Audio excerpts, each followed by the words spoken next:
ਸਤਿ ਸ਼੍ਰੀ ਅਕਾਲ। ਤੁਸੀਂ ਦੇਖ ਰਹੇ ਹੋ ਫਿਲਮੀ ਗੜ। ਮੈਂ ਅਪਰਾਗ ਸਿੰਘ।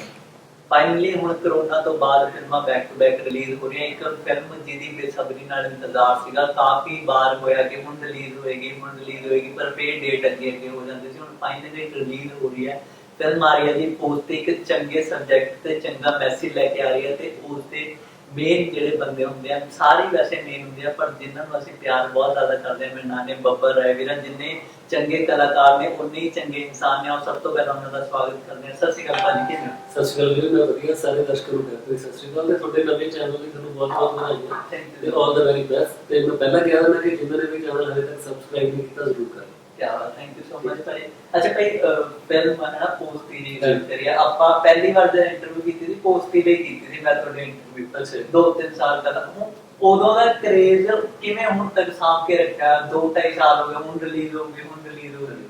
ਇਹ ਪਹਿਲਾਂ ਤਾਂ ਸਾਰਿਆਂ ਲਈ ਬਹੁਤ ਸ਼ੌਕਿੰਗ ਸੀਗਾ ਜਿਹੜਾ ਇੱਕਦਮ ਲਾਕਡਾਊਨ ਲੱਗਿਆ ਹੈ ਨਾ। ਉਹ ਪਤਾ ਹੀ ਨਹੀਂ ਸੀਗਾ ਕਿ ਫਿਲਮ ਨੂੰ ਰਿਲੀਜ਼ ਹੋਣ ਨੂੰ 5 ਦਿਨ ਰਹਿ ਗਏ ਸੀ। ਆਪਾਂ ਇੰਟਰਵਿਊਜ਼ ਕਰ ਰਹੇ ਸੀ, ਪ੍ਰਮੋਸ਼ਨ ਕੀਤੀ ਸਾਰਾ ਕੁਝ, ਤੇ ਕਿਉਰਿਓਸਿਟੀ ਲੋਕਾਂ ਦੇ ਵਿੱਚ ਫਿਲਮ ਨੂੰ ਲੈ ਕੇ। ਹੁਣ ਵੀ ਪੋਸਤੀ ਬਾਰੇ ਮਤਲਬ ਮੈਂ ਜਿੰਨੇ ਵੀ ਲੋਕਾਂ ਨੂੰ ਨਵਿਆਂ ਨੂੰ ਕਿਸੇ ਨੂੰ ਮਿਲਣਾ ਤਾਂ ਮੇਰੇ ਲਈ ਕਾਮਨ ਕੁਐਸਚਨ ਹੁੰਦਾ ਹੈ। 2 ਕਾਮਨ ਕੁਐਸਚਨ ਹੁੰਦਾ ਹੈ ਕਿ ਮੈਨੂੰ ਦੱਸਦਾ ਸੀ। ਇੱਕ ਤਾਂ ਕਿ ਪੋਸਤੀ ਕਦੋਂ ਆਉਣੀ ਹੈ, ਜਿਹੜਾ ਸੰਗਰੂਰ ਦਾ ਪਾਰਟ ਹੁੰਦਾ ਹੈ ਨਾ। ਸੋ ਅਸੀਂ ਬਹੁਤ ਖੁਸ਼ ਹਾਂ ਕਿ ਲੋਕਾਂ ਨੂੰ ਹਾਲੇ ਤੱਕ ਇਸ ਮਤਲਬ ਪੋਸਤੀ ਫਿਲਮ ਨੇ ਇੰਗੇਜ ਕਰਕੇ ਰੱਖਿਆ ਤੇ ਟ੍ਰੇਲਰ ਦੇ ਲੋਕੀ ਉਡੀਕ ਕਰ ਰਹੇ ਕਿ ਫਿਲਮ ਕਦੋਂ ਆਉ, ਕਿਉਂਕਿ ਉਹ ਡਿਫਰੈਂਟ ਲੱਗ ਰਹੀ ਹੈ। ਪੋਸਟਰ ਵੀ ਆਪਾਂ ਦੇਖੀਏ ਜਾਂ ਟ੍ਰੇਲਰ ਵੀ ਦੇਖੀਏ ਕਿ ਉਹ ਡਿਫਰੈਂਟ ਲੱਗ ਰਿਹਾ ਬਾਕੀਆਂ। ਮੈਂ ਹਮੇਸ਼ਾ ਕਹਿੰਦਾ ਕਿ ਇਹ ਪੋਸਤੀ ਫਿਲਮ ਨੂੰ ਹੋਰ ਕਿਸੇ ਫਿਲਮ ਨਾਲ ਕੰਪੇਅਰ ਨਾ ਕਰਕੇ ਦੇਖਿਓ। ਇਹ ਡਿਫਰੈਂਟ ਤਰ੍ਹਾਂ ਦੀ ਫਿਲਮ ਆ ਤੇ ਇਹ ਨਹੀਂ ਕਿ ਕੋਈ ਗੰਭੀਰ ਫਿਲਮ ਆ ਕਿ ਤੁਹਾਨੂੰ ਕੋਈ ਬਿਨਾਂ ਮਤਲਬ ਤੋਂ ਮੈਸੇਜ ਥੋਪੇ ਜਾ ਰਹੇ। ਬੜੇ ਮਨੋਰੰਜਕ ਤਰੀਕੇ ਦੇ ਨਾਲ ਜਿਵੇਂ ਰਾਣਾ ਭਾਜੀ ਦਾ ਲਿਖਣ ਦਾ ਸਟਾਈਲ ਆ, ਉਹਨਾਂ ਨੇ ਸਾਰੀਆਂ ਜਿੰਨੇ ਵੀ ਆਪਣੇ ਪਿੰਡਾਂ ਦੀਆਂ ਪੰਜਾਬ ਦੀਆਂ ਸਮੱਸਿਆਵਾਂ ਜਿਹੜੀਆਂ ਡੇਲੀ ਬੇਸਿਸ ਤੇ ਆਪਾਂ ਨੂੰ ਪਤਾ, ਆਪਣੇ ਆਲੇ ਦੁਆਲੇ ਜਿਹੜੇ ਕਿਰਦਾਰ ਆਪਾਂ ਦੇਖਦੇ ਹਾਂ ਜਿਹੜੀਆਂ ਸਹਿੰਦੇ ਆ ਪ੍ਰੋਬਲਮ ਤੇ ਆਪਾਂ ਸਾਰੇ ਫੇਸ ਕਰਦੇ, ਉਹਨਾਂ ਬਾਰੇ ਲਿਖਿਆ। ਬਹੁਤ ਤਰੀਕੇ ਨਾਲ ਕਦੇ ਕਿਰਦਾਰ ਦੇ ਉੱਪਰ ਕੰਮ ਕੀਤਾ ਤੇ ਸਾਨੂੰ ਉਮੀਦ ਹੈ ਕਿ ਜਿੰਨੀ ਇਮਾਨਦਾਰੀ ਨਾਲ ਫਿਲਮ ਲਿਖੀ ਤੇ ਬਣਾਈ ਆ ਸਾਰੀ ਟੀਮ ਨੇ ਤੇ ਉੱਦਾਂ ਵਧੀਆ ਡਿਲੀਵਰ ਹੋਵੇ ਤੇ ਤੁਹਾਡੇ ਸਾਰਿਆਂ ਦੇ ਉੱਪਰ ਚੰਗਾ ਇੰਪੈਕਟ ਛੱਡੇ। ਅੱਛਾ ਭਾਈ, ਇਸ ਚ ਨਸ਼ਿਆਂ ਦੀ ਗੱਲ ਕੀਤੀ ਹੈ ਨਾ, ਬੇਸਿਕ ਮੁੱਦਾ ਜਿਹੜਾ ਉਹ ਨਸ਼ਿਆਂ। ਤੁਹਾਨੂੰ ਕੀ ਲੱਗਦਾ ਕਿ ਆਪਣੇ ਪੰਜਾਬ ਨੂੰ ਬਹੁਤ ਜ਼ਿਆਦਾ ਇਹ ਚੀਜ਼ ਕੀਤੀ ਜਾਂਦੀ ਹੈ, ਪੰਜਾਬ 'ਚ ਨਸ਼ਾ ਬਹੁਤ ਜ਼ਿਆਦਾ ਹੈ, ਪੰਜਾਬ ਮਤਲਬ ਬੇਸਿਕਲੀ ਹਾਈਲਾਈਟ ਕੀਤਾ ਜਾਂਦਾ ਹੈ। ਤੁਹਾਨੂੰ ਲੱਗਦਾ ਕਿ ਉਹਨਾਂ ਜ਼ਿਆਦਾ ਪੰਜਾਬ 'ਚ ਹੀ ਨਸ਼ਾ ਹੈ ਜਾਂ ਬਾਕੀ ਸਟੇਟ 'ਚ ਵੀ ਉਹਨਾਂ ਹੀ ਜ਼ਿਆਦਾ ਨਸ਼ਾ? ਬਸ ਇਹ ਹੈ ਕਿ ਪੋਲੀਟਿਕਸ ਉਸ ਚੀਜ਼ ਨੂੰ ਜ਼ਿਆਦਾ ਦਿਖਾਇਆ ਨਹੀਂ ਜਾਂਦਾ। ਨਹੀਂ ਜੀ, ਦੇਖੋ ਨਸ਼ਾ ਤਾਂ ਦੇਖਿਆ ਜਾਵੇ ਸਾਰੀ ਦੁਨੀਆ ਦੇ ਵਿੱਚ ਬਹੁਤ ਜ਼ਿਆਦਾ ਹੁੰਦਾ ਹੈ, ਕਿਉਂਕਿ ਪਹਿਲੇ ਸਮੇਂ ਤੋਂ ਦੇਖ ਲਓ ਕਿ ਘਰ ਦੀ ਸ਼ਰਾਬ ਤੋਂ ਲੈ ਕੇ ਡੋਡੇ ਫੀਮ ਜੋ ਵੀ ਟਾਈਮ ਦੇ ਹਿਸਾਬ ਨਾਲ ਜਿਹੜਾ ਵੀ ਨਸ਼ਾ ਅਵੇਲੇਬਲ ਹੁੰਦਾ ਸੀ ਉਹ ਹੁੰਦਾ ਹੀ ਉਹਦਾ ਫਿਲਮਾਂ 'ਚ ਵੀ ਗਾਣਿਆਂ 'ਚ ਵੀ ਜ਼ਿਕਰ ਹੁੰਦਾ ਸੀ। ਚਾਹੇ ਉਹ ਮੁੱਖ ਕੀ ਲੱਗੀ ਜੋ ਯਾਰ ਹੋਵੇ, ਅੱਖਾਂ ਦੇ ਯਾਰ ਵਿਕਦੀ ਹੈ ਨਾ, ਤੇਲੂ ਰਾਮ ਦੀ ਹੱਟੀ ਦਾ ਜਾਂਦਾ, ਬਟ ਜੋ ਵੀ ਹੋ ਸੀ ਉੱਦਾਂ ਦੀ ਹਥਿਆਰ, ਚਾਹੇ ਕੁੱਕੜੀ, ਡਾਂਗ, ਦਾਤ, ਟਕੂਆ, ਉਹ ਗਾਣੇ ਮਤਲਬ ਉਹ ਹੁੰਦਾ ਕਿ ਫਿਲਮਾਂ ਗੀਤ ਹੁੰਦੇ ਸਮਾਜ ਦਾ ਜਿਹੜਾ ਇੱਕ ਮਿਰਰ ਹੁੰਦਾ ਨਾ, ਤੇ ਉਹ ਉਹੀ ਰਿਫਲੈਕਟ ਹੋਣਾ। ਸੋ ਇਸ ਗੱਲ ਤੋਂ ਆਪਾਂ ਪਹਿਲੀ ਗੱਲ ਤਾਂ ਭਾਜੀਆਂ ਮੁੱਕਰ ਨਹੀਂ ਸਕਦੇ ਕਿ ਪੰਜਾਬ 'ਚ ਨਸ਼ਾ ਹੈ ਨਹੀਂ, ਪਰ ਇਹ ਗੱਲ ਵੀ ਬਿਲਕੁਲ ਮਤਲਬ ਸਹੀ ਹੈ ਕਿ ਸਾਰੀ ਦੁਨੀਆ 'ਚ ਨਸ਼ਾ ਬਹੁਤ ਹੈ। ਹੁਣ ਜਦੋਂ ਮੈਂ ਆਸਟ੍ਰੇਲੀਆ ਪੜ੍ਹਿਆ ਵੀ, ਉਹਨੇ ਕੰਮ ਵੀ ਕੀਤਾ, ਹੁਣ ਨਾਲ ਦੇ ਵਿੱਚ ਜਿਵੇਂ ਸਾਡੇ ਵੀਰ ਭਰਾ ਟਰਾਂਸਪੋਰਟ ਦਾ ਵੀ ਕੰਮ ਕਰਦੇ, ਦੱਸਦੇ ਤੇ ਕਹਿੰਦੇ ਆ ਕਿ ਜਿਹੜੇ ਜਿਵੇਂ ਉੱਥੇ ਲਿਕਰ ਸਟੋਰ ਆ ਤੇ ਉੱਥੇ ਡੇਲੀ ਦਾ ਟਰੱਕ ਵਿਕਦਾ, ਪਰ ਇਹ ਹੈ ਕਿ ਉੱਥੇ ਲੋਕਾਂ ਨੂੰ ਇਹ ਪਤਾ ਕਿ ਕਿਉਂਕਿ ਸਾਰੇ ਬਿਜ਼ੀ ਹੁੰਦੇ ਕੰਮਾਂ ਕਾਰਾਂ ਦੇ ਰਹਿੰਦੇ ਕਿ ਕਿਹੜੇ ਟਾਈਮ ਅਸੀਂ ਕੰਮ ਕਰਨਾ, ਕਿੰਨਾ ਕਦੇ ਇੰਜੋਏ ਕਰ ਸਕਦੇ ਤੇ ਉਹਦੀ ਇੱਕ ਬੈਲੈਂਸ ਬਣਾ ਕੇ ਚੱਲਦੇ ਆ। ਤੇ ਜਦੋਂ ਕਿਸੇ ਵੀ ਚੀਜ਼ ਦਾ ਲਾਈਫ 'ਚ ਬੈਲੈਂਸ ਖਤਮ ਹੁੰਦਾ ਹੈ, ਕਿਸੇ ਵੀ ਚੀਜ਼ ਦੀ ਆਪਾਂ ਕਹਿੰਦੇ ਐਕਸੈਸ ਹੋ ਜਾਂਦੀ ਹੈ, ਜਦੋਂ ਤੁਸੀਂ ਇੱਕ ਚੀਜ਼ ਨੂੰ ਛੱਡ ਕੇ ਬਸ ਤੁਸੀਂ ਨਸ਼ੇ ਵੱਲ ਨਹੀਂ ਹੋਗੇ, ਫਿਰ ਉਹ ਚੀਜ਼ ਬਹੁਤ ਗਲਤ ਆ। ਤੇ ਆਪਣੇ ਇੱਥੇ ਬੈਕ ਪਰ ਇਹੀ ਚੀਜ਼ ਕਰਦੇ ਕਿ ਆਪਣੇ ਪਹਿਲਾਂ ਬੇਰੁਜ਼ਗਾਰੀ ਹੈ, ਫਿਰ ਅਨਪੜ੍ਹਤਾ, ਫਿਰ ਆਪਣੇ ਲਾ ਲਓ ਕਿ ਜਿਹੜੇ ਪੋਲੀਟੀਸ਼ੀਅਨ ਆ ਉਹ ਲੋਕਾਂ ਨੂੰ ਯੂਜ਼ ਕਰਦੇ ਆਪਣੇ ਹਿਸਾਬ ਨਾਲ ਹਨਾ, ਕਿ ਉਹ ਐਡੇ ਮਹਿੰਗੇ ਨਸ਼ੇ ਸਿੰਥੈਟਿਕ ਜਿਹੜੇ ਮਾਡਰਨ ਨਸ਼ੇ ਪਿੰਡਾਂ ਤੱਕ ਪਹੁੰਚੇ ਹੋਏ ਆ, ਤਾਂ ਉਹ ਇੱਦਾਂ ਨਹੀਂ ਪਹੁੰਚ ਸਕਦੇ ਹੈਗੇ ਨਾ। ਉਹ ਬਿਨਾਂ ਕਿਸੇ ਬੜੀ ਪੋਲੀਟੀਕਲ ਸਿਸਟਮ ਦੇ ਵਿੱਚ ਉਹ ਜਿਹੜੀਆਂ ਲੋਕ ਪਹੁੰਚ ਹੈਗੀਆਂ ਉਹ ਤਾਂ ਹੈਗੀ ਹੈਗੀਆਂ। ਸੋ ਉਹਦੇ ਬਾਰੇ ਇਹ ਵੀ ਨਹੀਂ ਹੈ ਕਿ ਗੱਲ ਵੀ ਹੋਣੀ ਚਾਹੀਦੀ ਜੇ ਬਾਲੀਵੁੱਡ ਨੇ ਫਿਲਮ ਬਣਾਈ ਆ ਹੁਣ ਤਾਂ ਪੰਜਾਬ ਚਲੋ ਜੇ ਉਹਨਾਂ ਨੇ ਉਹਨੂੰ ਵਧਾ ਚੜਾ ਕੇ ਵੀ ਦੱਸਿਆ, ਪਰ ਕੁਛ ਨਾ ਕੁਛ ਤਾਂ ਹੋ ਗਿਆ। ਤਾਂ ਆਪਾਂ ਨੂੰ ਤੋਂ ਲੱਗਦਾ ਕਿ ਆਪਾਂ ਤੋਂ ਭੱਜੀਏ, ਉਸ ਚੀਜ਼ ਨੂੰ ਡਿਫੈਂਡ ਕਰੀਏ, ਆਪਾਂ ਨੂੰ ਉਹਦੇ ਬਾਰੇ ਸੋਚਣਾ ਚਾਹੀਦਾ, ਉਹਦੇ ਫੈਕਟਸ ਇਕੱਠੇ ਕਰਕੇ ਸਰਕਾਰਾਂ ਨੂੰ ਤੇ ਕੰਮ ਕਰਨਾ ਚਾਹੀਦਾ, ਲੋਕਾਂ ਨੂੰ ਇੰਡੀਵਿਜੂਅਲੀ ਸੋਚਣਾ ਚਾਹੀਦਾ। ਮੈਂ ਪਹਿਲਾਂ ਵੀ ਬੜੀ ਇੰਟਰਵਿਊ ਗੱਲ ਕਰਕੇ ਕਿ ਜਦੋਂ ਕੋਈ ਬੰਦਾ ਕਿਸੇ ਨਸ਼ੇ ਤੇ ਲੱਗਦਾ ਤਾਂ ਮਤਲਬ ਜਦੋਂ ਬੰਦਾ ਜਿਹਨੂੰ ਆਪਾਂ ਨਸ਼ੇੜੀ ਦਾ ਵਰਡ ਯੂਜ਼ ਕਰਦੇ ਤਾਂ ਉਹਦਾ ਵੀ ਮਨ ਹੁੰਦਾ ਵਿੱਚੋਂ ਮੈਂ ਛੱਡਦਾ, ਤਾਂ ਉਹਦਾ ਬਸ ਨਹੀਂ ਚੱਲਦਾ। ਸੋ ਇੱਕ ਤਰ੍ਹਾਂ ਦੇ ਵਿਕਟਮਸ ਹੁੰਦੇ ਆ, ਤਾਂ ਉਹਨਾਂ ਨੂੰ ਆਪਣੇ ਆਲੇ ਦੁਆਲੇ ਦੋਸਤਾਂ ਮਿੱਤਰਾਂ ਤੋਂ ਫੈਮਿਲੀ ਤੋਂ ਅਟੈਂਸ਼ਨ ਪਿਆਰ ਹਮਦਰਦੀ ਉਹ ਸਭ ਸਾਰਾ ਕੁਝ ਚਾਹੀਦਾ ਹੁੰਦਾ ਹੈ। ਪਰ ਇਹ ਨਹੀਂ ਹੈਗਾ ਕਿ ਤੁਸੀਂ ਉਹਨਾਂ ਨੂੰ ਬਾਈਕਾਟ ਕਰ ਦਿਓ ਜਾਂ ਤੁਸੀਂ ਉਹਨਾਂ ਨੂੰ ਕਹੋਗੇ ਨਸ਼ੇੜੀਆਂ ਨੂੰ ਬੁਲਾਉਣਾ ਨਹੀਂ। ਸੋ ਕਾਫੀ ਚੀਜ਼ਾਂ ਤੇ ਕੰਮ ਕਰਕੇ ਫਿਰ ਉਹ ਸਮੱਸਿਆ ਨੂੰ ਹੱਲ ਹੋਣਗੀਆਂ। ਇੱਕ ਅੱਧੀ ਸਮੱਸਿਆ ਹੋਵੇ ਤਾਂ ਆਪਾਂ ਮੰਨੀਏ ਆਪਣੇ ਤਾਂ ਹੁਣ ਚੇਨ ਆਫ ਪ੍ਰੋਬਲਮਸ ਆ ਜੁੜੀਆਂ ਹੋਈਆਂ ਕੜੀਆਂ ਸਾਰੀ ਤੇ ਉਹ ਹੌਲੀ ਹੌਲੀ ਕਰਕੇ ਹੀ ਠੀਕ ਹੋ ਸਕਦਾ। ਅੱਛਾ ਬਾਈ ਆਪਾਂ ਹਮੇਸ਼ਾ ਕਾਫੀ ਲੋਕ ਇਹ ਗੱਲ ਕਰਦੇ ਵੀ ਗਾਣਿਆਂ ਦਾ ਕਿੰਨਾ ਪ੍ਰਭਾਵ ਹੈ ਵੀ ਨਸ਼ੇ ਤੇ ਵੀ ਦਾਰੂ ਦੇ ਗਾਣੇ ਬਣਦੇ ਆ ਕਿਉਂਕਿ ਇਹ ਹੈ ਜੇ ਆਪਾਂ ਉਦਾਂ ਗੱਲ ਕਰੀਏ ਕਿ ਗਾਣੇ ਤਾਂ ਬਹੁਤ ਟਾਈਮ ਦੇ ਬਣਦੇ ਆ ਰਹੇ ਗਾਣੇ ਹੁਣ ਨਹੀਂ ਬਣਨੇ ਸ਼ੁਰੂ ਤਾਂ ਤੁਸੀਂ ਇਸ ਚੀਜ਼ ਬਾਰੇ ਕੀ ਕਹਿਣਾ ਚਾਹੋਗੇ? ਦੇਖੋ ਜੀ ਮੈਨੂੰ ਲੱਗਦਾ ਹੁੰਦਾ ਦੋਨੇ ਗੱਲਾਂ ਆ ਜਾਂਦੀਆਂ ਫਿਰ ਅਗੇਨ ਕਿ ਇਹ ਨਹੀਂ ਹੈਗਾ ਆਪਾਂ ਕਹਿ ਸਕਦੇ ਕਿ ਗਾਣਿਆਂ ਦਾ ਫਿਲਮਾਂ ਦਾ ਜਵਾਬ ਦੇ ਆ ਸੋਸਾਇਟੀ ਤੇ ਅਸਰ ਨਹੀਂ ਪੈਂਦਾ। ਮੈਂ ਬਹੁਤ ਫਿਲਮਾਂ ਜਿਨ੍ਹਾਂ ਤੋਂ ਜਿਨ੍ਹਾਂ ਨੇ ਮੇਰੀ ਸੋਚ ਨੂੰ ਚੇਂਜ ਕੀਤਾ ਜਿਹਦੇ ਵਿੱਚੋਂ ਲਾ ਲਓ ਕਿ ਤਾਰੇ ਜ਼ਮੀਨ ਪਰ ਇੱਕ ਫਿਲਮ ਸੀ ਹਨਾ ਤੇ ਆਮਿਰ ਖਾਨ ਦੀਆਂ ਮੋਸਟ ਆਫ ਮੂਵੀਜ਼ ਹੋਈਆਂ ਰੰਗ ਦੇ ਬਸੰਤੀ ਦੇਖ ਕੇ ਮੈਂ ਉੱਠਿਆ ਨਹੀਂ ਸੀਗਾ ਥੀਏਟਰ ਤੋਂ ਰੋਈ ਗਿਆ ਬੈਠਾ ਪਿਆ ਆਪਾਂ ਕੁਝ ਨਹੀਂ ਉਦੋਂ ਮੈਂ ਪੜ੍ਹਦਾ ਹੁੰਦਾ ਸੀ ਸਰਟੀਫਿਕੇਟ ਸੀਗੇ ਤੇ ਮੈਂ ਆਪਣੇ ਦੋਸਤ ਨੂੰ ਕਿਹਾ ਯਾਰ ਆਪਾਂ ਹਨਾ ਵੀ ਆਪਾਂ ਤਾਂ ਕੁਝ ਨਹੀਂ ਕਰਕੇ ਜ਼ਿੰਦਗੀ ਚ ਆਪਾਂ ਐਵੇਂ ਹੀ ਤੁਰੇ ਫਿਰਦੇ ਚਲੋ ਜਿੱਦਾਂ ਦੀ ਬੰਦੇ ਦੀ ਸੋਚ ਹੁੰਦੀ ਉਹਨਾਂ ਦੇ ਰਿਐਕਸ਼ਨਸ ਹੁੰਦੇ ਸੀ ਜਦੋਂ ਦੇਖ ਕੇ ਪ੍ਰਭਾਵ ਪੈਂਦਾ ਜ਼ਰੂਰ ਪਰ ਇਹ ਹੈ ਕਿ ਚੰਗੇ ਜਿਹਦੇ ਚ ਕੁਝ ਚੰਗਾ ਸਿੱਖਣਾ ਚੰਗੀ ਸੋਚ ਹੈ ਵੀ ਤੁਸੀਂ ਕਿੱਦਾਂ ਦੇ এনवायरमेंट ਦੇ ਜੰਮੇ ਪੜੇ ਹੋ ਤੁਹਾਡੀ ਜ਼ਿੰਦਗੀ ਦੇ ਕਿੱਦਾਂ ਦੇ ਤਜਰਬੇ ਰਹੇ ਉਹ ਬੰਦਾ ਉਦਾਂ ਹਰ ਇੱਕ ਚੀਜ਼ ਨੂੰ ਲੈਂਦਾ। ਹੁਣ ਇੱਕੋ ਹੀ ਫਿਲਮ ਆਪਾਂ 100 ਬੰਦਿਆਂ ਨੂੰ ਅਲੱਗ-ਅਲੱਗ ਦਿਖਾਈਏ ਤਾਂ ਹਰ ਬੰਦਾ ਅਲੱਗ-ਅਲੱਗ ਚੀਜ਼ ਉੱਥੋਂ ਸਿੱਖ ਕੇ ਜਾਂ ਵਿਗੜ ਕੇ ਨਿਕਲੂਗਾ ਉਹ ਚੀਜ਼ਾਂ ਦਾ ਵੀ ਕਾਫੀ ਉਹ ਪੈਂਦਾ। ਸੋ ਨਿਰਾ ਪੂਰਾ ਆਪਾਂ ਇਹ ਨਹੀਂ ਕਹਿ ਸਕਦੇ ਹੈਗੇ ਕਿ ਸਮਾਜ 'ਚ ਜੋ ਵੀ ਬੁਰਾ ਹੋ ਰਿਹਾ ਉਹ ਗਾਣਿਆਂ ਫਿਲਮਾਂ ਕਰਕੇ ਹੋ ਰਿਹਾ ਤੇ ਇਹ ਵੀ ਨਹੀਂ ਕਹਿ ਸਕਦੇ ਕਿ ਉਹਦਾ ਪ੍ਰਭਾਵ ਨਹੀਂ ਪੈਂਦਾ। ਸੋ ਉਹਦਾ ਬੈਲੈਂਸ ਹੋਣਾ ਚਾਹੀਦਾ। ਹੁਣ ਮੈਨੂੰ ਲੱਗਦਾ ਕਿ ਡਿਪਲੋਮੈਟਿਕ ਦੇ ਆਨਸਰ ਸਾਊਂਡ ਕਰ ਰਿਹਾ ਹੈ ਪਰ ਆਈ ਨਹੀਂ ਹੁੰਦਾ ਵੀ ਮੈਨੂੰ ਲੱਗਦਾ ਕਿ ਹੁਣ ਇਹਦੀਆਂ ਫਿਲਮਾਂ ਦੇ ਵਿੱਚ ਡਾਕੂ ਹਨਾ ਜਾਂ ਹੋਰ ਕ੍ਰਾਈਮ ਵੀ ਦਿਖਾਇਆ ਜਾਂਦਾ ਹੁਣ ਆਪਾਂ ਤਾਂ ਨਹੀਂ ਕਿਸੇ ਨੇ ਜਾ ਕੇ ਪਿਆਰ ਚੱਲ ਗਏ ਜਾਂ ਕੋਈ ਦਾਰੂ ਵਾਲਾ ਗਾਣਾ ਸੁਣ ਕੇ ਆਪਾਂ ਠੇਕੇ ਤੇ ਲੈ ਲਈਏ ਜਾਂ ਮੈਂ ਕਹਿਣਾ ਹੁੰਦਾ ਕਿ ਜੇ ਬੰਦ ਕਰੋ ਕਿਸੇ ਮਹੱਲੇ ਦੇ ਵਿੱਚ ਕੋਈ ਠੇਕਾ ਖੋਲ੍ਹਣਾ ਨਵਾਂ ਕਿਸੇ ਨੂੰ ਵੈਂਡਰ ਨੂੰ ਕੋਈ ਠੇਕਾ ਨਿਕਲ ਰਿਹਾ ਹੁਣ ਇਹ ਤਾਂ ਹੈ ਨਹੀਂ ਕਿ ਉੱਥੇ ਸਾਰੇ ਮਹੱਲੇ ਦੇ ਲੋਕ ਦਾਰੂ ਜਿਹਨੇ ਪੀਣੀ ਉਹਦੀ ਪੀਣੀ ਨਹੀਂ ਪੀਣੀ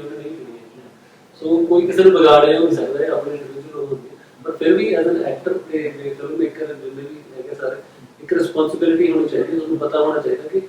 ਕਿੰਨਾ ਤੁਸੀਂ ਉਸ ਚੀਜ਼ ਨੂੰ ਗਲੋਰੀਫਾਈ ਨਾ ਕਰੋ ਜਿਵੇਂ ਫਰਜ਼ ਕਰੋ ਕਿ ਜਿਹੜਾ ਸਿਰ ਦੇ ਵਿੱਚ ਮੈਂ ਐਕਟਿੰਗ ਕਰੈਕਟਰ ਕੀਤਾ ਉਹਦੇ ਵਿੱਚ ਸਮੋਕਿੰਗ ਵੀ ਕੀਤੀ ਦਰ ਗਰੁੱਪ ਦੀ ਜਿਹੜਾ ਸਾਰਾ ਹੁਣ ਉਹ ਜੇ ਆਪਾਂ ਕਿਸੇ ਕੋਈ ਬੁਰਾ ਕਿਰਦਾਰ ਦਿਖਾਉਣਾ ਸਕਰੀਨ ਦੇ ਉੱਪਰ ਜਾਂ ਕੁਝ ਬੁਰਾਈ ਦਿਖਾਉਣੀ ਹੈ ਤਾਂ ਤੁਹਾਨੂੰ ਦਿਖਾਉਣੀ ਪੈਣੀ ਪਰ ਉਹਨੂੰ ਤੁਸੀਂ ਗਲੋਰੀਫਾਈ ਨਹੀਂ ਕਰ ਸਕਦੇ। ਤੁਸੀਂ ਜੇ ਕਹੋ ਕਿ ਵੀ ਹਾਂ ਵੀ ਇਹ ਕਰਨਾ ਚੰਗਾ ਹੁੰਦਾ ਇਹ ਕੰਮ ਨਾਲੋਂ ਦੇਖੋ ਜ਼ਰਾ ਲੱਗ ਗਿਆ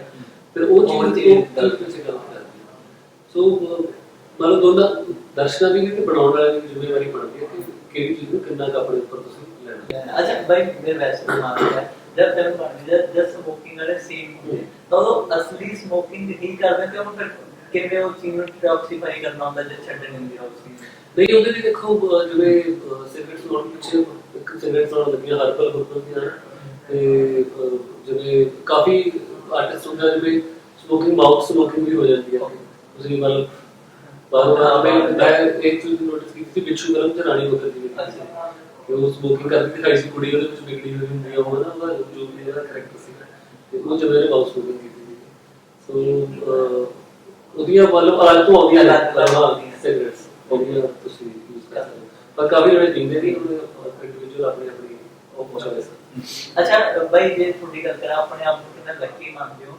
ਕਿ ਤੁਸੀਂ ਗਿੱਪੀ ਬਾਈ ਉਹਨਾਂ ਨਾਲ ਫਿਲਮਾਂ ਕਰਦੇ ਇੱਕ ਚੀਜ਼ ਉਹਨਾਂ ਦੀ ਵਧੀਆ ਲੱਗਦੀ ਹੈ ਜਦੋਂ ਮੈਂ ਮਾਂ ਮੂਵੀ ਦੇਖੀ ਤਾਂ ਮੈਨੂੰ ਲੱਗੇ ਤੁਹਾਡਾ ਸਕਰੀਨ ਟਾਈਮ ਗਿੱਪੀ ਬਾਈ ਨਾਲੋਂ ਜ਼ਿਆਦਾ ਸੀਗਾ ਇੱਕ ਆਰਟਿਸਟ ਨੂੰ ਦੂਜੇ ਆਰਟਿਸਟ ਨਾਲ ਨਹੀਂ ਤਵੱਜੋ ਦੇਣਾ ਹੈ ਨਾ ਕੋਈ ਪ੍ਰੋਪਰ ਤੁਹਾਡੇ ਉਹ ਸੀਨ ਦਿਖਾਣੇ ਇਹ ਨਹੀਂ ਜਾਣਾ ਵੀ ਮੇਰਾ ਸੀਨ ਬਹੁਤ ਉਹ ਚੀਜ਼ ਨੂੰ ਕਿੰਨਾ ਵਧੀਆ ਮੰਨਦੇ ਨਹੀਂ ਬਹੁਤ ਵਧੀਆ ਜੀ ਮੈਂ ਤਾਂ ਹਮੇਸ਼ਾ ਇਹ ਕਹਾਂਗੇ ਇੰਨੇ ਸਾਲਾਂ ਤੋਂ ਮੈਂ ਮੇਰੇ ਨਾਲ ਜੁੜਿਆ ਹਾਂ ਹਮੇਸ਼ਾ ਮੈਨੂੰ ਬਣਾਉਣ ਨੂੰ ਟ੍ਰੀਟ ਕਰਦੇ ਹਨ ਤੇ ਫਿਰ ਹੰਬਲ ਕੁਸ਼ਨ ਦੇ ਨਾਲ ਮੈਂ ਜਿੰਨੇ ਵੀ ਪ੍ਰੋਜੈਕਟ ਕੀਤੇ ਹਨ ਸਾਰਿਆਂ ਦੇ ਵਿੱਚ ਮੈਨੂੰ ਡਿਫਰੈਂਟ ਕਰੈਕਟਰ ਕਰਨ ਨੂੰ ਮਿਲਿਆ ਤੇ ਉਹਨਾਂ ਦੀ ਆਪਣੀ ਅਹਿਮੀਅਤ ਹੈ ਸੋ ਮਾਂ ਫਿਲਮ ਜਿਹੜੀ ਹੈ ਫਿਲਮ ਹੀ ਮਾਂ ਦੀ ਤੇ ਤਕਰੀਰ ਵੀ ਸੀ ਬੇਸਿਕਲੀ ਸੌਰੀ ਸੋ ਇਹ ਫਿਲਮ ਦੇ ਜਦੋਂ ਡਰਾਫਟ ਲਿਖਦੇ ਗਿੱਪੀ ਵੀ ਵਾਲਾ ਤਾਂ ਇਵਨ ਜਿਹੜਾ ਕਰੈਕਟਰ ਸੀਗਾ ਉਹ ਲਾਸਟ ਮੂਮੈਂਟ ਜਾ ਕੇ ਰਾਣਾ ਭਾਜੀ ਦੀ ਮੈਂ ਇੰਟਰਵਿਊ ਸੁਣਿਆ ਉਹ ਸਪੈਸ਼ਲ ਅਪੀਅਰੈਂਸ ਇੱਕ ਪਾਈ ਗਈ ਹੈ ਮਤਲਬ ਪਹਿਲਾਂ ਬਿਲਕੁਲ ਹੀ ਸਟੋਰੀ ਸੋ ਮੈਂ ਆਪਣੇ ਨੂੰ ਬਹੁਤ ਬਲੈਸ ਫੀਲ ਕਰਦਾ ਕਿ ਦਿੱਤਾ ਜੀ ਨਾਲ ਕੰਮ ਕਰਨ ਦਾ ਮੌਕਾ ਮਿਲਿਆ ਬਲਜੀਤ ਭਾਜੀ ਨਾਲ ਕੰਮ ਕਰਨ ਦਾ ਮੌਕਾ ਮਿਲਿਆ ਇਹਨੇ ਸਾਰੇ ਰਾਣਾ ਭਾਜੀ ਉਹਨਾਂ ਦੇ ਨਾਲ ਤੇ ਇਵਨ ਪੋਸਟ ਵੀ ਇੰਨੀ ਵਧੀਆ ਫਿਲਮ ਕਿ ਮਤਲਬ ਜਿੰਨਾ ਕਿ ਮੈਂ ਹੁਣ ਤੱਕ ਐਜ਼ ਐਨ ਐਕਟਰ ਕੰਮ ਕੀਤਾ ਮੇਰਾ ਸਭ ਤੋਂ ਫੇਵਰੇਟ ਕਰੈਕਟਰ ਜੀਵਾ ਕਿਉਂਕਿ ਮੇਰੀ ਅਸਲ ਜ਼ਿੰਦਗੀ ਦੇ ਵੀ ਕਾਫੀ ਨੇੜੇ ਹੈਗਾ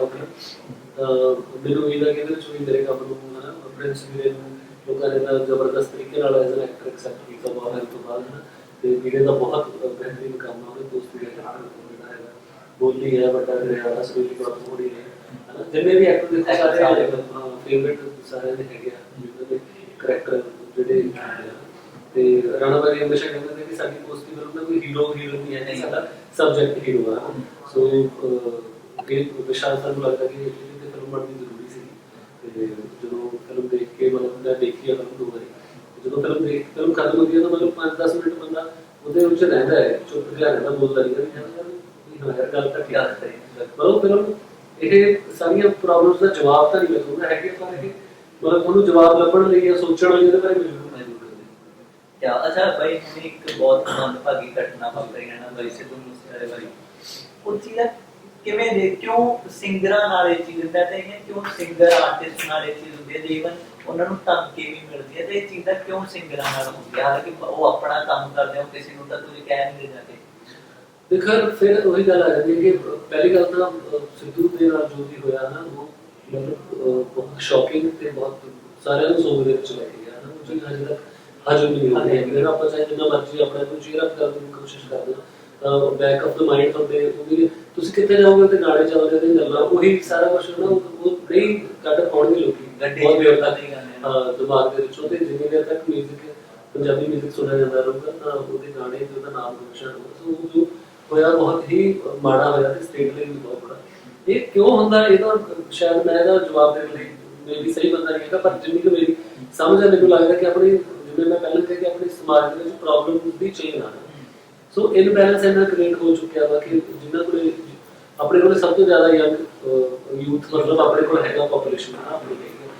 ਉਹਦੇ ਵਿੱਚੋਂ ਦੇਖੋ ਕਿੰਨੇ ਪਰਸੈਂਟ ਦਾ ਪੰਜਾਬ ਦੀ ਤਾਂ ਖਾਸ ਕਰਕੇ ਬਾਹਰ ਜਾਂਦੇ ਪਲੱਸ 2 ਕਰਕੇ ਬਾਹਰ ਦੇ ਜਾਂਦੇ ਆ। ਇੱਥੇ ਚੰਡੀਗੜ੍ਹ ਯੂਨੀਵਰਸਿਟੀ ਕਾਲਜ ਉਹ ਬਾਹਰਲੀਆਂ ਸੀਟਾਂ ਦੇ ਜਵਾਬ ਨੇ, ਆਪਣੇ ਤਾਂ ਜਵਾਬ ਹੀ ਨਹੀਂ ਦੇਖਦੇ ਹੈਗੇ, ਬਹੁਤ ਘੱਟ ਦੇਖਦੇ ਨਾ। ਮੈਂ ਹੁਣ ਪ੍ਰਮੋਸ਼ਨ ਕਰਨ ਗਏ ਸੀ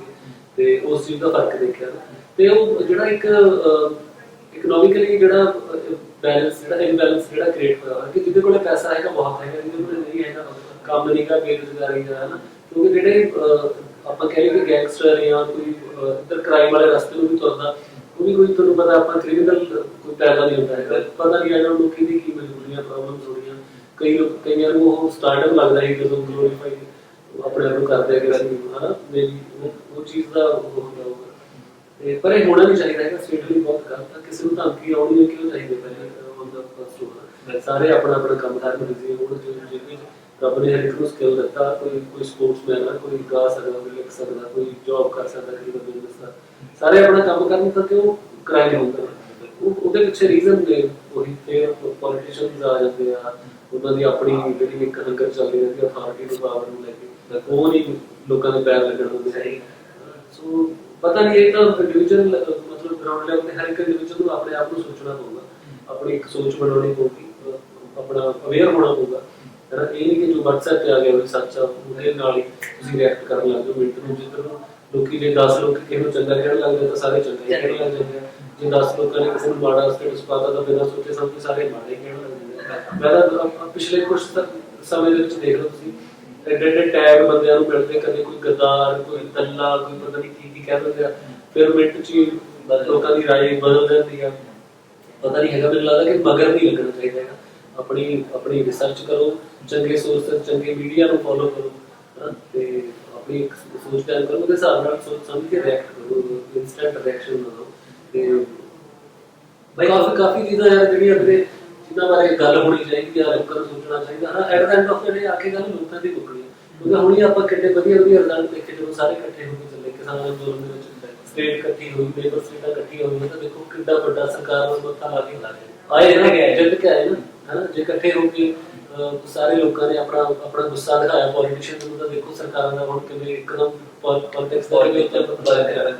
ਸੋ ਲੋਕਾਂ ਦੇ ਹੱਥ ਦੇ ਵਿੱਚ ਬਹੁਤ ਵੱਡੀ ਪਾਵਰ ਆ, ਪਰ ਇਹ ਕਿ ਉਹਨਾਂ ਨੂੰ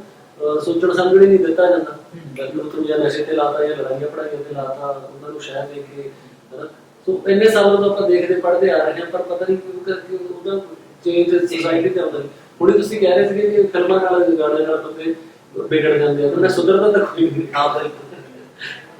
ਕਿ ਚੰਗੇ ਆਪਣੇ ਗਾਣੇ ਆਉਂਦੇ ਆ ਹਨਾ, ਜਿਹੜੇ ਆਪਾਂ ਜਿਨ੍ਹਾਂ ਸਿੰਗਰਾਂ ਨੂੰ ਜਾਂ ਜਿਹੜੇ ਫਿਲਮ ਮੇਕਰਸ ਨੂੰ ਆਪਾਂ ਚੰਗਾ ਮੰਨਦੇ ਹਾਂ ਉਹਨਾਂ ਦੇ ਕੰਮ ਦੇ ਨਾਲ ਬਹੁਤ ਲੋਕੀ ਮੈਂ ਸੁਧਰਦੇ ਤਾਂ ਦੇਖੇ ਨੇ। ਮਤਲਬ ਇਹ ਤਾਂ ਇੰਪੈਕਟ ਨਹੀਂ ਹੋਇਆ। ਇੱਕ ਸਿੱਧੂ ਬਾਈ ਨੇ ਇੰਟਰਵਿਊ ਦੇਖ ਰਿਹਾ ਸੀ, ਉਹ ਕਹਿੰਦੇ ਕਿ ਉਹਨਾਂ ਜੋ ਐਂਕਰ ਸੀ ਉਹਨਾਂ ਨੂੰ ਪੁੱਛ ਰਿਹਾ ਸੀ, ਕਹਿੰਦਾ ਵੀ ਤੁਸੀਂ ਮਾੜੇ ਗਾਣੇ ਗਾਉਂਦੇ ਹੋ, ਕਿੰਨਾ ਪ੍ਰਭਾਵ ਆ? ਉਹ ਕਹਿੰਦੇ ਤੁਸੀਂ ਮੇਰਾ 295 ਗਾਣਾ ਆਇਆ ਉਹ ਸੁਣਿਆ ਹੋਗਾ, ਕਹਿੰਦੇ ਮੈਂ ਉਹ ਨਹੀਂ ਸੁਣਿਆ। ਉਹ ਕਹਿੰਦਾ ਉਹ ਕਿਉਂ ਨਹੀਂ ਸੁਣਿਆ? ਜਿਹੜਾ ਚੰਗਾ ਗਾਣਾ ਤੁਸੀਂ ਸੁਣਦੇ। ਮੈਂ ਨਾ ਥੋੜੇ ਦਿਨ ਪਹਿਲਾਂ ਸੀ ਜਦੋਂ ਮਾਂ ਫਿਲਮ ਦੀ ਪ੍ਰੋਮੋਸ਼ਨ ਲਈ ਕਹਿਣਾ ਭਾਜੀ ਉਹਨਾਂ ਨੇ ਇੰਟਰਵਿਊ ਕਰ ਲਈ ਸੀ, ਤਾਂ ਮੈਂ ਉਹਨਾਂ ਨੂੰ ਆਈ ਆਫ ਦਾ ਕੈਮਰਾ ਸੀ ਬੈਠੇ ਗੱਲਾਂ ਮਾਰਦੇ ਸੀ, ਤਾਂ ਪੋਸਟ ਦੀ ਫਿਲਮ ਮੇਰਾ ਗਾਣਾ ਨੇ ਉਹਦੇ ਬੋਲ ਹੈਗਾ ਕਿ ਮੈਂ ਗੱਭਰੂ ਦੇਸ਼ ਪੰਜਾਬ ਦਾ ਮੇਰੇ ਹੱਥ 'ਚ ਹੈ ਕੋਲ, ਸਾਨੂੰ ਡਾਟਾ ਦੇ ਵੀ ਰੱਜ ਕੇ ਤਾਂ ਹੀ ਝੁਕੀ ਰਹਿੰਦੀ ਹੈ ਧੌਣ, ਕਿ ਮੇਰੇ ਹੱਕ ਨਾ ਆਪਣੇ ਮੰਤਲਾ ਸਰਕਾਰਾਂ ਨੂੰ ਚਾਹੁਣ ਜਾਂ ਉਹ ਤੇ ਅਗਲੀਆਂ ਲੈਣਾ ਸੀ ਕਿ ਮੁੰਡੇ ਕੁੜੀਆਂ ਮੇਰੇ ਨਾਲ ਦੇ ਜਿਹੜੇ ਚੰਗਾ ਫਿਊਚਰ ਭਾਲਦੇ ਓਪਰਚੁਨਿਟੀ ਫੋਲੋ ਕਰਦੇ ਕਰਦੇ ਮੁਲਕ ਚਲੇ ਗਏ ਬਾਹਰ ਲੈ ਕੇ ਕਰਜ਼ੇ ਕਰਕੇ ਡਿਗਰੀਆਂ ਹੋਰ ਕਿਹੜੇ ਮੂੰਹ ਵਿੱਚ ਪਾਉਣ, ਮੈਂ ਗੱਭਰੂ ਦੇਸ਼ ਪੰਜਾਬ। ਫਿਰ ਉਹਦਾ ਜਿਹੜਾ ਸਭ ਤੋਂ ਮੈਨੂੰ ਜਿਹੜੀ ਉਹਦੇ ਮੁਹਾਲੀ ਰੱਖੀ ਜਿਹੜੀ ਚੀਜ਼ ਮੈਂ ਫੇਸ ਕਰਦਾ ਰਿਹਾ ਜਾਂ ਬਾਹਰੋਂ ਆ ਕੇ ਜਾਂ ਸਮਰਾਲੇ ਨੂੰ ਆ ਕੇ ਲੱਗਦਾ ਹੁੰਦਾ ਖਾਣ ਪੀਣ ਵਾਲਾ,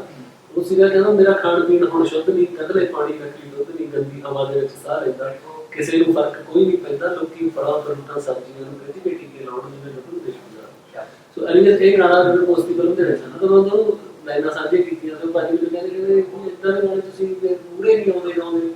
ਮੈਂ ਕਿਹਾ ਹੁਣ ਮੈਂ ਤਾਂ ਗਾਤਾ, ਮੈਂ ਆਹ ਗਾਣਾ ਵੀ ਗਾਤਾ, ਉਹ ਵੀ ਗਾਤਾ, ਕਿਸੇ ਨੇ ਸ਼ਰਾਬ ਵਾਲਾ ਵੀ ਗਾਤਾ, ਕਿਸੇ ਨੇ ਉਹ ਵੀ ਗਾਤਾ, ਹੁਣ ਇਹ ਤਾਂ ਲੋਕਾਂ ਨੂੰ ਸੁਣਨ ਤੇ ਹੁਣ ਉਹਨੂੰ ਜਾ ਕੇ ਆਪਾਂ ਆਪ ਹੀ ਉਹ ਤਾਂ ਕਰ ਨਹੀਂ ਸਕਦੇ। ਉਹ ਚੀਜ਼ਾਂ ਪਤਾ ਨਹੀਂ ਉਹਨਾਂ ਬਾਰੇ ਗੱਲ ਨਹੀਂ ਹੁੰਦੀ। ਮੈਨੂੰ ਲੱਗਦਾ ਕਿ ਚੰਗੇ ਨੂੰ ਐਪਰੀਸ਼ੀਏਟ ਘੱਟ ਕੀਤਾ ਜਾਂਦਾ, ਮਾੜੇ ਨੂੰ ਭੰਡਿਆ ਜਾਂਦਾ, ਕਿਉਂਕਿ bad news is good news ਤੋਂ ਇੰਡਸਟਰੀ ਲਈ ਹੈ ਨਾ। ਜਿੰਨੀ ਦੇਰ ਤੱਕ ਕੋਈ ਲੋਕਾਂ ਨੂੰ ਜਿਹੜਾ ਡੈਥ ਦੇਖਣ ਦੇ ਵਿੱਚ, ਕੋਈ ਡਿਜ਼ਾਸਟਰ ਦੇਖਣ ਦੇ ਵਿੱਚ, ਕੁਝ ਬੁਰਾ ਦੇਖਣ ਦੇ ਵਿੱਚ ਜਿਹੜਾ ਐਡਵੈਂਚਰ ਮਿਲਦਾ ਨਾ, ਉਹ ਵੀ ਹੁਣ ਤੁਸੀਂ ਨਿਊਜ਼ ਤੋਂ ਕਿ ਫਲਾਣੀ ਦਾ ਯੂਨੀਵਰਸਿਟੀ ਤੋਂ ਵੀ ਪਿੰਡਾਂ ਨੂੰ ਸੁੱਖ ਹੋਇਆ ਹੋਇਆ, ਉਹ ਕਿਹੜਾ ਹੋ ਗਿਆ ਹੁਣ ਉਹ ਫਲਾਣੀ ਦਾ ਭੁਚਾਲ ਆ ਗਿਆ ਤੇ ਲੋਕ ਮਾਰ ਕੇ ਦਿਖਾ ਕੇ ਕਿਉਂ ਉਹ ਜਿਹੜਾ ਐਂਟਰਟੇਨਮੈਂਟ ਹੀ ਬਿਯੋਂਡ ਉਹ ਤੋਂ ਚਲਾ ਗਿਆ, ਪਤਾ ਨਹੀਂ ਹੈ। ਅੱਛਾ ਬਾਈ, ਤੁਹਾਡੀ ਆਖਰੀ ਮੁਲਾਕਾਤ ਕਦੋਂ ਸਿੱਧੂ ਬਾਈ ਨਾਲ ਕੀ ਕਰਨਾ? ਸਿੱਧੂ ਨੂੰ ਵੀ ਮੈਂ ਲਾਸਟ ਮਿਲਿਆ ਸੀਗਾ ਕਿਉਂਕਿ ਮੇਰੇ ਉਹਨਾਂ ਦੇ ਲੋਹੜੀ ਦਾ ਫੰਕਸ਼ਨ ਸੀਗਾ, ਹਾਂ ਉਦੋਂ ਅਸੀਂ ਮੈਂ ਤੇ ਭਰਾ ਖੜੇ ਸੀ ਤੇ ਉਦੋਂ ਅਸੀਂ ਵਧੀਆ ਜਿੰਨੀ ਵਾਰੀ ਵੀ ਅਸੀਂ ਲਾਈਫ 'ਚ ਮਿਲੇ ਹਾਂ ਵਧੀਆ, ਇੱਕ ਦੂਜੇ ਦਾ ਬਹੁਤ ਸਤਿਕਾਰ ਮਿਲਦੇ ਤੇ ਵੱਡੇ ਛੋਟੇ ਦਾ ਫਰਕ ਸਮਝਦਾ ਸੀਗਾ, ਰਿਸਪੈਕਟ ਕਰਦਾ ਤੇ ਅਸੀਂ ਉਹਨੂੰ ਬਹੁਤ ਰਿਸਪੈਕਟ ਤੇ ਪਿਆਰ ਨਾਲ ਹਮੇਸ਼ਾ ਮਿਲਦੇ ਸੀ। ਮੈਂ ਗਾਣਾ ਵੀ ਗਾਇਆ ਉਹਦਾ ਲਿਖਿਆ ਹੋਇਆ ਜ਼ਿੰਦਗੀ ਜਿਉਣ ਦਾ ਸਵਾਦ ਲੈਂਦੇ ਤੇ ਜਦੋਂ ਇਵਨ ਸਿੱਧੂ ਪਹਿਲੀ ਵਾਰੀ ਆਇਆ ਕੈਨੇਡਾ ਤੋਂ ਵਾਪਸ, ਤਾਂ ਸਾਡੇ ਮਿਊਚੁਅਲ ਫਰੈਂਡ ਹੈਗੇ ਆ ਸੱਤੀ ਵੀਰੇ ਬੜੀ ਬਾਬੇ ਹੋਈ ਜੋਤੀ ਹੋਈ ਸਾਰੇ, ਤਾਂ ਉਹਦਾ ਉਦੋਂ ਉਹਦੇ ਅਸੀਂ ਹੋਮਲੈਂਡ 'ਚ ਰਹਿੰਦੇ ਸੀ, ਉਹਦੇ ਉੱਤੇ ਉੱਧਰ ਹੈਸ਼ਟਾ ਸੀਗਾ, ਉਹ ਵੀ ਚਲੋ ਅਸੀਂ ਉੱਥੇ ਮਿਲੇ ਘਰੇ ਵੀ ਆ ਤੇ ਵਧੀਆ ਸੀ। ਕਦੇ ਬੈਠ ਕੇ ਕਿਸੇ ਵਿਸ਼ੇ ਬਾਰੇ ਕਦੇ ਖੁੱਲ੍ਹ ਕੇ ਕੋਈ ਗੱਲ ਨਹੀਂ ਹੁੰਦੀ ਕਿ ਮੈਂ ਨਹੀਂ ਕਹਿ ਸਕਦਾ ਉਹ ਮੇਰਾ ਦੋਸਤ ਸੀਗਾ ਜਾਂ ਬਹੁਤ ਬੁਰਾ ਦੋਸਤ ਸੀਗਾ, ਪਰ ਉਹ ਬਹੁਤ ਵੱਡਾ ਟੈਲੈਂਟ ਸੀ ਤੇ ਜਿਵੇਂ ਸਾਰੇ ਉਹਦੇ ਲਿਖਣੀ ਨੂੰ ਖਾਸ ਕਰਕੇ ਉਹਨੂੰ ਮੈਂ ਬਹੁਤ ਰਿਸਪੈਕਟ ਕਰਦਾ ਤੇ ਖਾਸ ਕਰਕੇ ਉਹਦੇ ਜਿਹੜੇ ਸ਼ੁਰੂਆਤੀ ਦੌਰ ਦੇ ਗਾਣੇ ਸੀਗੇ ਜਿਨ੍ਹਾਂ ਨਾਲ ਮੈਂ ਰਿਲੇਟ ਕਰਦਾ ਸੀਗਾ, ਜਿਹੜੇ ਇੰਟਰਨੈਸ਼ਨਲ ਸਟੂਡੈਂਟਸ ਦੀ ਲਾਈਫ ਜਾਂ ਮਿਹਨਤ ਦੀ ਗੱਲ ਜਿੱਥੇ ਕਰਦਾ ਸੀ, ਤਾਂ ਉਹ ਹਮੇਸ਼ਾ ਮੈਨੂੰ ਆਪਣੇ ਲੱਗਿਆ ਜਿਵੇਂ ਸੱਚ ਮਾਮਿਆਂ ਦੇ ਸਿਰਾਂ ਤੇ ਵੀ ਉੱਡਿਆ ਦੀ ਆਹ ਬਣਿਆ ਤੇ ਉੱਚੀਆਂ ਗੱਲਾਂ ਤੇਰੇ ਯਾਰ ਦੀਆਂ, ਜਾਂ ਉਹਦਾ ਗਾਣਾ ਹੁਣ 295 ਦਾ ਮੈਨੂੰ ਲੱਗਦਾ ਕਿ ਸਭ ਤੋਂ ਬੈਸਟ ਜਿੰਨੇ ਹੁਣ ਤੱਕ ਰਿਲੀਜ਼ ਹੋਇਆ ਤੇ ਤੇਰੇ ਗਾਣੇ ਆਏ ਹੋਣੇ ਜਿਹੜੇ ਮੈਨੂੰ ਨਹੀਂ ਵੀ ਪਸੰਦ ਹੋਣੇ ਕਿਉਂਕਿ ਯੂਜ਼ ਨਹੀਂ ਹੈਗਾ, ਆਪਣਾ ਲਾਈਕ ਨਹੀਂ ਪਸੰਦ ਆਉਂਦਾ, ਮੇਰੇ ਤੇਰੇ ਗਾਣੇ ਲੋਕਾਂ ਨੂੰ ਨਹੀਂ ਪਸੰਦ ਆਉਂਦੇ, ਪਰ ਇੱਕ ਇਨਸਾਨ ਦੇ ਨਾਤੇ ਸਾਡੇ ਇੰਡਸਟਰੀ ਦਾ ਮੁੱਦਾ ਹੋਣ ਦੇ ਨਾਤੇ ਐਡਾ ਵੱਡਾ ਟੈਲੈਂਟ ਹੋਣ ਦੇ ਨਾਤੇ ਬਹੁਤ ਮਾੜੀ ਗੱਲ ਹੋਈ। ਪੰਜਾਬ ਦੇ ਐਡਾ ਵੱਡਾ ਸਟਾਰ ਪੰਜਾਬ ਗਵਰਨਮੈਂਟ ਦੇ ਹਮੇਸ਼ਾ ਰਹੂਗੀ। ਸਾਰੀ ਸਿਕਿਉਰਿਟੀ ਲੈਣ ਦਾ ਫੈਸਲਾ ਵਾਪਸ ਲੈਣ ਦਾ ਸਹੀ ਸੀ ਨਹੀਂ ਸੀ, ਸਾਰੀਆਂ ਗੱਲਾਂ ਦਾ ਖੁਲਾਸੇ ਨਹੀਂ ਹੁੰਦਾ ਪਿੱਛੇ ਦੇ ਰੀਜ਼ਨ ਕੀ ਸੀ, ਇਹ ਹਮੇਸ਼ਾ ਸਵਾਲ ਉੱਠ ਰਿਹਾ। ਅੱਛਾ ਇਹ ਜਿਹੜਾ ਉੱਠ ਰਿਹਾ ਨਾ ਬਹੁਤ ਜ਼ਿਆਦਾ ਉਹ ਕੀਤਾ ਜਾ ਰਿਹਾ ਕਿ ਸਿਕਿਉਰਿਟੀ ਵਾਪਸ ਲਈ, ਉਹ ਚੀਜ਼ ਕੀ ਲੱਗਦਾ ਉਹਦਾ ਵੀ ਹੈ ਇਸ ਚੀਜ਼ ਤੇ ਇੰਪੈਕਟ? ਦੇਖੋ ਵੀਰੇ ਮੈਨੂੰ ਇਸ ਚੀਜ਼ ਦਾ ਪੂਰੀ ਮੈਂ ਮਤਲਬ ਫੋਲੋ ਨਹੀਂ ਕੀਤਾ ਕਿ ਪਹਿਲਾਂ ਉਹਦੇ ਕੋਲ ਕਿੰਨੀ ਸਿਕਿਉਰਿਟੀ ਸੀ, ਕਿੰਨੀ ਵਾਪਸ ਲੈ ਗਈ ਸੀ, ਜਾਂ ਮੈਂ ਹੁਣ ਸੁਣਿਆ ਕਿ ਕਹਿੰਦੇ ਕਿ ਇਹਨਾਂ ਦਿਨਾਂ ਦੇ ਵਿੱਚ ਜਾ ਕੇ ਜਦੋਂ ਆਪਣਾ ਘੱਲੂਘਾਰਾ ਆਇਆ ਆਪਣਾ ਅਟੈਕ ਹੋਇਆ ਸੀਗਾ ਬਲੂਚਿਸਤਾਨ ਵਾਲਾ, ਕਿ ਉਹਦੇ ਨੇੜੇ ਜਾ ਕੇ ਸਾਰਿਆਂ ਦੀ ਸਿਕਿਉਰਿਟੀ ਵਾਪਸ ਲਈ ਹੋਈ ਜਾਂਦੀ ਹੈ। ਸੋ ਇਹਨਾਂ ਗੱਲਾਂ ਦਾ ਮੈਨੂੰ ਪੱਕਾ ਪਤਾ ਨਹੀਂ ਹੈਗਾ, ਮੈਂ ਵੀ ਕੁਛ ਇੱਧਰ ਉੱਧਰ ਵੀ ਹਵਾ 'ਚ ਮੇਰਾ ਪਰ ਆਬਵੀਅਸਲੀ ਯਾਰ ਜੇ ਸਿਕਿਉਰਿਟੀ ਹੁੰਦੀ ਤਾਂ ਉਸ ਚੀਜ਼ ਦਾ ਫਰਕ ਹੁੰਦਾ। ਮੈਨੂੰ ਲੱਗਦਾ ਕਿ ਜਦੋਂ ਸੁਣਨ ਦੇ ਵਿੱਚ ਹੀ ਆਇਆ ਕਿ ਸੁਣੀ ਹੋਈ ਗੱਲ ਹੈ ਕਿ ਜਦੋਂ ਉਹਦੇ ਕੋਲ 2 ਕਮਾਂਡੋ ਦੀ ਬੁਲਟ ਪ੍ਰੂਫ ਕਾਰ ਘਰੇ ਸੀਗੀ, ਸ਼ਾਇਦ ਉੱਥੋਂ ਵੀ ਕੋਈ ਅਣਗਹਿਲੀ ਹੋਈ ਹੋ, ਅੱਗੇ ਨੂੰ ਪਤਾ ਨਹੀਂ ਉਹੀ ਗੱਲ ਕਿ ਜਿੰਨੀ ਦੇਰ ਤੱਕ ਆਪਾਂ ਨੂੰ ਫੈਕਟ ਸਾਰੀ ਗੱਲਾਂ ਦਾ ਕਲੈਰਿਟੀ ਨਹੀਂ ਪਤਾ ਲੱਗਦੀ ਹੈਗੀ, ਉਦੋਂ ਤੱਕ ਆਪਾਂ ਕੁਛ ਕਹਿਣਾ ਸਹੀ ਨਹੀਂ। ਥੈਂਕ ਯੂ ਸੋ ਮਚ ਭਾਈ। ਤੇ ਜਾਂਦੇ ਤੇ ਇੱਕ ਮੈਨੂੰ ਵੀ ਆਣਾ ਕਿ ਹੁਣ ਇੰਡਸਟਰੀ ਨੂੰ ਇਕੱਠੇ ਜਿਹੜੇ ਸਿੱਧੂ ਨਾਲ ਵੀ ਕਈਆਂ ਦੀ ਬੀਫ ਚੱਲਦੀ ਸੀ, ਉਹ ਚੀਜ਼ਾਂ ਬੰਦ ਹੋ ਕੇ ਸਾਰਿਆਂ ਨੂੰ ਇਕੱਠੇ ਆਣਾ ਚਾਹੀਦਾ, ਕਿਉਂਕਿ ਬਾਅਦ ਚ ਜਦ ਅਗਲੇ ਨਾਲ ਆਏ ਜਾਂ ਕੋਈ ਇਨਸੀਡੈਂਟ ਜਿਵੇਂ ਵਾਪਰਿਆ ਉਸ ਤੋਂ ਬਾਅਦ ਸਾਰੇ ਜਿਵੇਂ ਪੋਸਟਾਂ ਪਾ ਰਹੇ, ਜੋ ਚੀਜ਼ ਪਹਿਲਾਂ ਹੁੰਦੀ ਤਾਂ ਕਿੰਨਾ ਵਧੀਆ ਹੁੰਦਾ। ਮੇਰੇ ਮੈਨੂੰ ਲੱਗਦਾ ਨਾ ਕਿ ਜਿਹੜਾ ਰੈਪ ਦਾ ਕਲਚਰ ਹੈ ਇਹ ਵੈਸਟਰਨ ਕੰਟਰੀਜ਼ ਤੋਂ ਹਨਾ ਲਾ ਲਓ ਕਿ ਖਾਸ ਕਰਕੇ ਜਿਹੜੇ ਕਾਲੇ ਦੀ ਆਪਾਂ ਗੱਲ ਕਰੀਏ ਤਾਂ ਉਹਨਾਂ ਦਾ ਹੁੰਦਾ, ਤਾਂ ਫਿਰ ਉਹਨਾਂ ਦਾ ਉਹ ਇਸ ਚੀਜ਼ ਨੂੰ ਜਿਉਂਦੇ ਆ, ਉਹਨਾਂ ਦਾ ਲਾਈਫ ਸਟਾਈਲ ਹੀ ਹੁੰਦਾ। ਉਹ ਕਿਤੇ ਨਾ ਕਿਤੇ ਉਸ ਚੀਜ਼ ਨੂੰ ਫੋਲੋ ਕਰਨ ਦੀ ਕੋਸ਼ਿਸ਼ ਕੀਤੀ ਗਈ ਹੈ ਜਾਂ ਹੋ ਰਹੀ ਹੈ, ਜਾਂ ਪਤਾ ਨਹੀਂ ਕਿ ਉਹਦੇ ਵਿੱਚ ਸ਼ਾਇਦ ਉਹਨਾਂ ਨੂੰ ਕੋਈ ਸ਼ੇਖੀ ਜਾਂ ਕੋਈ ਵੱਡਾਪਨ ਸ਼ਾਇਦ ਲੱਗਦਾ ਹੈ ਨਾ ਜਿਹੜੇ ਇਸ ਚੀਜ਼ ਨੂੰ ਫੋਲੋ ਕਰਦੇ। ਪਰ ਉਹਦਾ ਸਿੱਟਾ ਦੇਖੋ ਕਿੱਡਾ ਮਾੜਾ ਨਿਕਲਿਆ, ਕਿੱਡਾ ਇੱਕ ਵਰਗਾ ਮੁੰਡਾ ਇੰਨਾ ਟੈਲੈਂਟਡ ਗਵਾ ਲਿਆ ਇਕੱਲਾ ਇਕੱਲਾ ਉਹਦੇ ਫਾਦਰ ਸਾਹਿਬ ਦੇਖੇ ਜਾਂਦੇ ਨਹੀਂ ਦੇਖਿਆ ਨਾ, ਨਹੀਂ ਮਾੜੀ ਗੱਲ ਹੈ, ਐ ਨਹੀਂ ਕਰਨਾ ਚਾਹੀਦਾ। ਇਹ ਪਰਮਾਤਮਾ ਨੇ ਇੱਕ ਵੀ ਕਹਿੰਦੇ ਕਿਸੇ ਦੀ ਕਿਸਮਤ ਦਾ ਕਿਸੇ ਨੇ ਲਿਖਾਣਾ ਹੁੰਦਾ, ਜਿੰਨੇ ਜਿੱਤੇ ਜਿੰਨੇ ਜੋਗਾ ਹੁੰਦਾ ਅਗਲਾ ਉतना ਕੰਮ ਕਰ ਹੀ ਲੈਂਦਾ, ਠੀਕ ਹੈ ਕਿ ਆਪਣਾ ਆਪਣਾ ਕੰਮ ਕਰੋ ਯਾਰ, ਚੜਾਈ ਉਤਰਾਈ ਇਹ ਸਾਰਾ ਕੁਝ ਚੱਲਦਾ ਰਹਿੰਦਾ, ਇੱਕ ਦੂਜੇ ਨਾਲ ਸਪੋਰਟ ਕਰੋਗੇ ਕੱਲ ਨੂੰ ਤੁਹਾਡੇ ਸੁੱਖ ਦੁੱਖ ਚ ਵੀ ਆ ਜਾਊਗਾ, ਨਹੀਂ ਤਾਂ ਫਿਰ ਜਿੱਦਾਂ ਦਾ ਤੁਸੀਂ ਔਰਾ ਕ੍ਰੀਏਟ ਕਰੋਗੇ, ਜਿੱਦਾਂ ਦੀ ਆਵਾਜ਼ ਤੁਸੀਂ ਦੁਨੀਆ ਨੂੰ ਲੋਗੇ। ਥੈਂਕ ਯੂ ਸੋ ਮਚ ਭਾਈ। ਜਾਂਦੇ ਜਾਂਦੇ ਕੀ ਆਡੀਅנס ਮੈਸੇਜ ਵੀ ਮੈਂ ਹੁਣ ਜੋ ਆਪਣੀ ਗੱਲ ਚੱਲ ਰਹੀ ਹੈ ਮੈਂ ਇਹ ਕਹਿਣਾ ਚਾਹੁੰਦਾ ਸਾਰਿਆਂ ਨੂੰ ਕਿ ਯਾਰ ਇੰਸਟਾਗ੍ਰਾਮ ਦੇ ਉੱਪਰ ਜਾਂ WhatsApp ਦੇ ਉੱਪਰ ਜਾਂ ਇੰਟਰਨੈਟ ਤੇ ਜਿਹੜੀਆਂ ਵੀ ਆਹ ਨਿਊਜ਼ ਮੀਮਸ ਹੁੰਦੀਆਂ, ਜਿੰਨੀ ਦੇਰ ਤੱਕ ਤੁਹਾਨੂੰ ਕਿਸੇ ਚੀਜ਼ ਬਾਰੇ ਤੁਸੀਂ ਸ਼ੋਰ ਨਹੀਂ ਹੁੰਦੇ ਉੱਥੇ ਰਿਐਕਟ ਨਾ ਕਰਿਆ ਕਰੋ, ਤੇ ਕੋਸ਼ਿਸ਼ ਕਰੋ ਕਿ ਅਵੇਅਰ ਹੋਵੋ, ਪੜ੍ਹੋ, ਚੀਜ਼ਾਂ ਬਾਰੇ ਰਿਸਰਚ ਕਰੋ, ਜਿਹੜੀ ਵੀ ਚੀਜ਼ ਬਾਰੇ ਤੁਹਾਨੂੰ ਇੰਟਰਸਟ ਹੈ। ਜਿਵੇਂ ਕਿਸੇ ਪਿੱਛੇ ਲੱਗ ਕੇ ਮਤਲਬ ਕਿ ਜੇ ਕਿਸੇ ਦੀ ਬੱਲੇ ਬੱਲੇ ਦਾ ਬੱਲੇ ਬੱਲੇ ਕਰਾ ਲੈਣੀ ਹੈ ਕਿਸੇ ਨੂੰ ਹਨਾ ਇੱਕ ਪਾਸੇ ਨੂੰ ਹੋਇਆ ਥੋੜਾ ਜਿਹਾ ਸੋਚ ਸਮਝ ਕੇ ਚੱਲੋ ਤਾਂ ਆਪਣਾ ਆਲਾ ਦੁਆਲਾ ਬੈਠ ਚਲੋ ਥੈਂਕ ਯੂ ਸੋ ਮਚ ਭਾਈ। ਚਲੋ ਜੀ ਸੀਗੇ ਸਾਡੇ ਨਾਲ ਬੱਬਰ ਹੈ, ਉਮੀਦ ਕਰਦੇ ਹਾਂ ਤੁਹਾਨੂੰ ਅੱਜ ਦੀ ਗੱਲਬਾਤ ਪਸੰਦ ਆਈ ਹੋਊਗੀ, ਤੇ ਮੈਂ ਵੀ ਇਹ ਫੀਲ ਕਰਦਾ ਕਿ ਆਪਾਂ ਐਜ਼ ਅ ਮੀਡੀਆ ਵੀ ਥੋੜੇ ਜਿਹੇ ਸੈਂਸਿਬਲ ਹੋਈਏ, ਨਾ ਕਿ ਸਿਰਫ ਇੱਕ ਕੰਟਰੋਵਰਸੀਆਂ ਦਿਖਾਉਣ ਨੂੰ, ਆਪਾਂ ਵੀ ਕੁਝ ਨਾ ਕੁਝ ਜੋ ਵੀ ਸਾਡਾ ਜੀ ਕਰਦਾ ਉਹ ਚਲਾਈ ਜਾਈਏ। ਸਤਿ ਸ਼੍ਰੀ ਅਕਾਲ।